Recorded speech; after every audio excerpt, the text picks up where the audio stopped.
Muy bien, vamos a comenzar con Apocalipsis. En principio, bueno, vamos lo referido a, a la autoría del libro. Quien escribe entendemos que es el apóstol Juan. Así lo han atestiguado los padres de la iglesia, la tradición de la iglesia. A pesar de que hay algunas objeciones a la paternidad literaria de Juan, como por ejemplo, Juan no se designa, él no se llama a sí mismo en el libro de Apocalipsis como apóstol, sino como profeta, cosa que es curiosa porque no aparece en otro lugar de la Biblia así. En el capítulo 21 menciona a los apóstoles, pero no pareciera no incluirse dentro del grupo. Y aparte el tema del lenguaje, el lenguaje de Apocalipsis es un lenguaje duro, a diferencia del lenguaje suave y fluido del Evangelio. Esto tiene una explicación bastante plausible, que es cuando Juan escribe el Evangelio, muy probablemente haya contado con algún colaborador, así como el Evangelio de Marcos, creemos que es el Evangelio de Pedro, escrito por Marcos, creemos que el Evangelio de Juan, probablemente alguien le haya ayudado en la redacción, y en el caso del Apocalipsis, Juan se encuentra recluido en el destierro en la isla de Patmos, difícilmente tuviera un asistente, entonces escribió con su rudeza de pescador, ¿no? Eso en cuanto a las objeciones, pero en cuanto a los detalles o argumentos a favor de la autoría de Juan, tenemos bastante más sólidos. Y tiene que ver más que nada con el lenguaje que utiliza Juan en Apocalipsis, porque utiliza palabras que son exclusivas de él, que aparecen solamente en las cartas y en los evangelios, ¿no? Por ejemplo, logos es una expresión que solamente usa Juan en el evangelio y en la primera carta. Lo llama Cordero al Señor, cosa que solamente aparece en el evangelio de Juan. Y otras palabras, ¿no? Alesinos, que aparece 10 veces en Apocalipsis, 9 en el Evangelio, 4 en la primera carta de Juan y solamente aparece una vez más en todo el Nuevo Testamento en una carta de Pablo. O sea, dando a entender que es claramente una palabra que es exclusiva de Juan, por lo que todos estos argumentos que menciona ahí la página 23 de la carpeta son a favor de la autoría del apóstol Juan. En cuanto a la fecha de redacción, se le asigna aproximadamente el año 95, ya que Juan fue mandado del destierro en la época que Domiciano gobernaba el Imperio Romano, y Domiciano gobernó el Imperio Romano entre el 81 y el 96. Entonces le asignamos alrededor del 95 para la escritura de Apocalipsis. Algunos le colocan le asignan una fecha más temprana, pero es por una interpretación particular que hacen de Apocalipsis 17:9 y los versículos siguientes, que le asignan a Nerón un lugar ahí y hacen toda una especulación, pero que no tiene mayor trascendencia, pero lo tienen ahí escrito en la página 24. Así que, bien, pasamos directamente ya al capítulo 1. El capítulo 1 dice: la revelación de Jesucristo que Dios le dio para manifestar a sus siervos las cosas que deben suceder pronto, y la declaró enviándola por medio de su ángel a su siervo Juan. Bueno, acá tenemos, dice las cosas que deben suceder pronto, y algunos han interpretado que pronto era cercano o inmediatamente posterior a que Juan escribiera Apocalipsis. Por lo tanto no se entiende muy bien, porque si Juan escribe en el 95 y estamos en el 2020 y todavía no pasó, ¿dónde queda el pronto? Bueno, es un error de interpretación. Cuando dice pronto, la palabra que usa la palabra griega es takei, que no significa que escribe y pronto va a pasar esto, sino que cuando las cosas sucedan, cuando todo esto se manifieste, todo lo que está relatado en el libro va a acontecer pronto, es decir, en 7 años. ¿Sí? El pronto se refiere a eso, que una vez que inicie va a ser rápido, rápidamente se van a dar todos los acontecimientos, ¿sí? Que ha dado testimonio de la palabra de Dios, del testimonio de Jesucristo, de todas las cosas que ha visto, Bienaventurado el que lee y los que oyen las palabras de esta profecía y guardan las cosas en ella escritas, porque el tiempo está cerca. Acá tiene otra índole, ¿no? El tiempo está cerca. Tanto Juan como Pedro, como Pablo, todos creían que el Señor iba a volver en forma inmediata.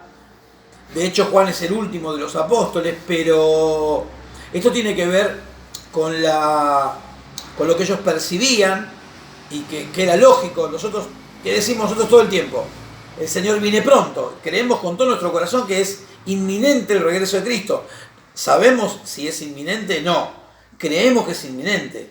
Creemos que puede venir en cualquier momento, este año, en estos meses, con todo esto y qué sé yo. La realidad es que no lo sabemos, y quizás pasan otros 2000 años, no podemos saberlo. La realidad es que es donde se impone ese pasaje, eso que escribió Pedro, que para Dios un día es como 1000 años y 1000 años es como un día. Es decir, Juan cuando dice que el tiempo está cerca, lo dice en el mismo sentido que nosotros. Creemos que el tiempo está cerca. Lo creemos con todo el corazón, lo sentimos en nuestro corazón. Ahora, ¿tenemos una certeza de cuánto tiempo? No lo podemos saber. Sigue diciendo Juan a las 7 iglesias que están en Asia: gracia y paz a vosotros, del que es y que era y que ha de venir, y de los 7 espíritus que están delante de su trono. Bueno, acá, ¿quiénes son los 7 espíritus que están delante de su trono? En realidad, entendemos que acá el 7, aquí en este lugar, el 7 se utiliza de una manera simbólica. El 7 es el número de la perfección de Dios, y entendemos que los 7 espíritus no son 7 espíritus, sino se refiere 7, le atribuye al Espíritu de Dios ese 7 como algo de perfección. De cualquier manera, hay una referencia en Isaías capítulo 11, versículo 2, que menciona distintas actividades del Espíritu de Dios, y curiosamente son 7, ¿no? 7 veces que habla del Espíritu, ¿no? Probablemente también en el sentido del mismo uso de la simbología del número 7. Y acá también se menciona de alguna manera a la Trinidad, ¿no? Cuando habla del que es, el que era y que ha de venir, hablando de Dios, los 7 espíritus que están delante de su trono, bueno, estaría hablando del Espíritu Santo, y el testigo fiel es Jesucristo, ¿no? El versículo 5. El primogénito de los muertos, soberano de los reyes de la tierra, al que nos amó y nos lavó de nuestros pecados con su sangre. Y acá el versículo 6 es muy importante esto, porque solamente Reina Valera traduce de esta manera: y nos hizo reyes y sacerdotes para Dios. Si ustedes se toman el trabajo, que debieran hacerlo, de buscar distintas versiones, todas las versiones modernas, NBI, la Biblia de las Américas, tanto las Biblias católicas como Jerusalén, Bober Cantera, Nácar Colunga, la Biblia española, todas las versiones críticas modernas traducen desde el Nuevo Testamento griego en forma diferente. Traducen, siguiendo al griego, Dios nos hizo un reino. Dios nos hizo un reino, sacerdotes para nuestro Dios. O traducen, Dios nos hizo un reino de sacerdotes. Que el significado es exactamente el mismo, aunque la fraseología sea diferente. Pero es una traducción poco feliz, una mala traducción. En realidad, voy a corregir, porque estoy quitando el mérito a Reina y a Valera. No es una mala traducción. Lo que ellos tenían, los manuscritos con los que contaban en el siglo XVI, eran bastante más pobres que los que se fueron encontrando a lo largo de la historia, y que terminaron determinando claramente cuál es el texto griego original. Sí, no hay originales, los originales no existen, ni siquiera uno, pero sí se ha establecido a esta altura lo que sería el texto original del Nuevo Testamento griego completo. Y desde ahí traducen las versiones modernas, por eso traducen correctamente, a diferencia de Reina, que no contaba con este material, y traduce conforme a alguna variante de algún manuscrito con el que él contaba, y traduce que nos hizo reyes. Lamentablemente escucho muchísima gente que desconoce esto que acabo de mencionar, y escuché cientos de predicaciones con que somos reyes. Dios nos hizo reyes y queridos hermanos y amigos que escuchan y que ven este video, Dios no nos hizo reyes. Reyes no somos, somos sacerdotes. Rey hay uno solo y es Jesucristo. Categórico, absoluto. ¿Sí? Así que sépanlo, recuérdenlo, entiéndanlo y aplíquenlo. Rey hay uno solo y es Jesucristo. Nosotros somos sacerdotes, somos un reino, porque tenemos un rey, somos un reino de sacerdotes. Después va a aparecer de nuevo en el capítulo 5, por ahí, la misma frase que nos hizo reyes y sacerdotes, pero es incorrecto. Y sigue al pasaje del Antiguo Testamento donde se hace el pacto del Sinaí y donde dice que Dios hizo un reino de sacerdotes, ¿sí? Hablando respecto de Israel. Bien, Dios nos hizo un reino de sacerdotes para Dios, su Padre, a Él sea la gloria y el imperio por los siglos de los siglos. He aquí que viene con las nubes y todo ojo le verá, y los que le traspasaron, y todos los linajes de la tierra harán lamentación por él. Acá dice, he aquí que viene con las nubes y todo ojo le verá. Nosotros entendemos que la segunda venida del Señor va a tener dos fases, dos etapas. Una etapa o fase secreta, donde el Señor, al cabo de al finalizar esta dispensación de la iglesia, el Señor viene a buscar a la iglesia y desde las nubes, no baja a la tierra, desde las nubes llama a la iglesia, ¿sí? Y ese es el pasaje que Pablo le escribió a Tesalonicenses y dice, he aquí les digo un misterio, no todos dormiremos, ¿sí? Y dice que los que están durmiendo van a resucitar y después nosotros seremos transformados. Es decir, dice, no precederemos los que estemos vivos a los que murieron, sino que los que murieron en Cristo serán resucitados con un cuerpo glorificado, ¿sí? Y después nosotros seremos transformados también con ese mismo cuerpo y juntos subimos con el Señor al cielo, para estar por 7 años en las fiestas de la boda del Cordero. No en la boda, en la fiesta de la boda, que dura 7 años. ¿Sí? Bien. Y después la segunda fase es la fase abierta, en donde al cabo de esos 7 años el Señor regresa con los santos, con los ángeles, para Armagedón, para librar a Israel de ese sitio que vamos a ir viendo con el desarrollo del libro, y donde es ahí donde dice que todo ojo le verá, coincidiendo con las escrituras, el Evangelio de Mateo, que habla de la fase abierta, del final de la tribulación. ¿Sí? Entonces tenemos estos dos aspectos que tenemos que tener en cuenta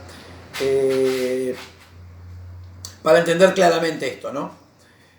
Y los que le traspasaron y todo el linaje de la tierra harán lamentación por él. Sí, amén. Yo soy el Alfa y el Omega, principio y fin, dice el Señor, el que es y el que era y el que ha de venir, el Todopoderoso. Bien, después hay una visión, la visión del Hijo del Hombre, ¿no? Dice ahí en el... Yo, Juan, vuestro hermano y copartícipe vuestro en la tribulación, en el reino y en la paciencia de Jesucristo. Acá hay otra aclaración fundamental. Dice, copartícipe vuestro en la tribulación. No está hablando del periodo que conocemos como la tribulación, que es futuro. Es decir, para que comience la tribulación, primero tiene que terminar el periodo de la iglesia. Entonces no está hablando de ese periodo, sino del sufrimiento, de la persecución que estaban padeciendo de parte del Imperio Romano. A eso se refiere, copartícipe vuestro en la tribulación, y él mismo estaba preso en ese momento, ¿no? Estaba en la isla llamada Patmos, dice a continuación, por causa de la palabra de Dios y el testimonio de Jesucristo. Yo estaba en el Espíritu en el día del Señor. No se refiere al domingo, cuando habla del día del Señor, sino que fue transportado, como dice la carpeta, a una situación donde podía contemplar lo que iba a pasar en el día del Señor. El día del Señor refiriéndose al día de Jehová, ¿no? El día del juicio, del Armagedón. Pero también hablando de día, está refiriéndose a esos 7 años de juicio, ¿sí? Esos 7 años son el día del Señor. Ese día anunciado de juicio sobre toda la tierra que anunciaron casi todos los profetas. Todos los profetas se refirieron a él. Entonces yo estaba en espíritu en el día del Señor y oí detrás de mí una gran voz como de trompeta y decía: yo soy el alfa y la omega, el primero y el último. Escribe en un libro lo que ves y envíalo a las 7 iglesias que están en Asia: a Éfeso, Esmirna, Pérgamo, Tiatira, Sardis, Filadelfia y la Odisea. Todas estas son iglesias que estaban en el Asia Menor, lo que hoy sería el territorio nacional de Turquía, de la nación moderna de Turquía. Me volví para ver la voz que hablaba conmigo y vuelto vi 7 candeleros de oro, y en medio de los 7 candeleros a uno semejante al Hijo del Hombre, vestido de una ropa que le llegaba hasta los pies, ceñido el pecho con un cinto de oro. Su cabeza y sus cabellos eran blancos como blanca lana, como nieve, sus ojos como llama de fuego, y sus pies semejantes al bronce bruñido, refulgente como en un horno, y su voz como estruendo de muchas aguas. Tenía en su diestra 7 estrellas, de su boca salió una espada aguda de 2 filos, y su rostro era como el sol cuando resplandece en su fuerza. Bueno, claramente es una descripción apocalíptica del Hijo de Dios. Los cabellos blancos hablan de la pureza, de la eterna sabiduría. Los ojos como llama de fuego hablan de la santidad que escudriña, que penetra. El bronce representa el juicio, aquí un juicio consumidor, irresistible. Cuando habla de la diestra, habla de autoridad, de privilegio, preservación, posesión, control. Y las 7 estrellas son los ángeles de las 7 iglesias. Dice: cuando le vi, caí como muerto a sus pies, y él puso su diestra sobre mí, diciéndome: no temas, yo soy el primero y el último, y el que vivo y estuve muerto, mas he aquí que vivo por los siglos de los siglos. Amén. Y tengo las llaves de la muerte y del Hades. Escribe las cosas que has visto, y las que son, y las que han de ser después de estas. El Apocalipsis se divide en 3 partes asimétricas: las cosas que fueron, las cosas que son y las cosas que serán después de esta. Y acá hace una división, ¿no? Estas son las cosas que fueron. Ahora dice: las cosas que has visto, ¿no? Las cosas que fueron. Las cosas que son, le va a escribir a la iglesia, el capítulo 2 y el 3. Y a partir del 4 dice: las cosas que serán después de esta. Esa es la división natural del Apocalipsis. Y termina explicando el versículo 20. Dice: el misterio de las 7 estrellas que has visto en mi diestra y de los 7 candeleros de oro son. Las 7 estrellas son los ángeles de las 7 iglesias. Y los 7 candeleros que has visto son las 7 iglesias. ¿Sí? Y para finalizar este video, mencionar esto de respecto de las 7 estrellas, que son los 7 ángeles. Algunos le asignan esto, que los 7 ángeles son los ángeles son los pastores de la iglesia. Yo no estoy de acuerdo con esto, porque la carta claramente se escribe a la iglesia y habla de los problemas y los defectos y las virtudes de la iglesia, no del pastor, ¿no? A mí me suena más bien a que los ángeles de la iglesia, Juan utiliza una interpretación de aquellos tiempos, que cada iglesia tenía un ángel protector. Y entonces se dirige básicamente a ese ángel protector de la iglesia de una manera simbólica, porque por supuesto Juan no le va a escribir una carta a un ángel. Entonces en este lenguaje apocalíptico se dirige a ese ángel protector de la iglesia.